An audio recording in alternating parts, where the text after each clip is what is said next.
3.5 मुहूर्तापैकी एक असलेल्या आज दसरा सणाच्या निमित्ताने खरं तर विठ्ठल रुक्मिणी मंदिरामध्ये आकर्षक फुलांची सजावट करण्यात आलेली आहे। पुणे येथील भाविक राम जांभूळकर यांनी ही सजावट केलेली आहे। दसऱ्याच्या निमित्ताने विठ्ठलाचं रूप देखील आज खुलून दिसत आहे।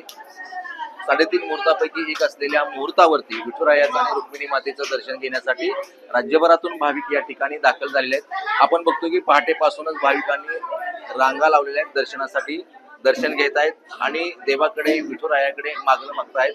आणि या निमित्ताने आज मंदिरामध्ये आकर्षक फुलांची सजावट देखील करण्यात आलेली आहे। आपण या ठिकाणी बघतो की देवाचं प्रवेशद्वार असेल, सोळखांबी, चौखांबी या ठिकाणी देशी विदेशी फुलांची सजावट करण्यात आलेली आहे। यामध्ये गुलाब आहे, सूर्यफूल आहे, झेंडू आहे, अशा विविध फुलांचा या ठिकाणी वापर करून ही आकर्षक फुलांची सजावट करण्यात आलेली आहे। आपण या ठिकाणी बघतोय खरं तर हे सुंदर रूप आज भाविकांसाठी साम टीव्हीच्या माध्यमातून आपण दाखवतोय की आज दसरा आहे आणि दसऱ्याच्या निमित्ताने मंदिरामध्ये आकर्षक फुलांची सजावट केलेली आहे। भाविक देखील मोठ्या उत्साहाने दर्शनासाठी मंदिरामध्ये दाखल झालेले आहेत। आपण एकूणच बघतो की उत्साह आहे, आनंद आहे आणि आज राज्यभरामध्ये दसऱ्याच्या सणाचा सण देखील उत्साहामध्ये साजरा केला जातो। त्याच पद्धतीने पंढरपूरमध्ये देखील दसऱ्याचा उत्साह आपल्याला पाहायला मिळतोय। कॅमेरामॅन राजू मिसाळसह भारत नागने, साम टीव्ही न्यूज, पंढरपूर।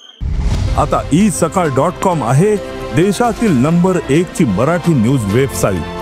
प्रत्येक अपडेटसाठी isakal.com ला नक्की भेट द्या।